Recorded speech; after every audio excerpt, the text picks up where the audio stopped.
The National Weather Service in Jackson has issued a severe thunderstorm warning for southeastern Claiborne County in southwestern Mississippi, southwestern Hinds County in central Mississippi, northern Copiah County in central Mississippi, until 6:45 p.m. Central Daylight Time. At 5:41 p.m. Central Daylight Time, a severe thunderstorm was located over Hermanville, or 27 miles south of Vicksburg, moving east at 45 miles per hour. Hazard, 60 miles per hour wind gusts and half-dollar-size hail. Source, radar indicated. Impact, hail damage to vehicles is expected. Expect wind damage to roofs, siding, and trees.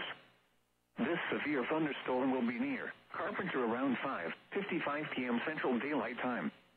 Utica and Dentville around 6:05 p.m. Central Daylight Time. Dry Grove and Gulman around 6:15 p.m. Central Daylight Time. Crystal Springs around 6:20 p.m. Central Daylight Time. Perry around 6:25 p.m. Central Daylight Time. Around 6:30 p.m. Central Daylight Time.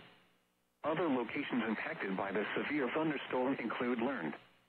A tornado watch remains in effect until 11 p.m. Central Daylight Time for central, southwestern, and west central Mississippi. For your protection, move to an interior room on the lowest floor of a building.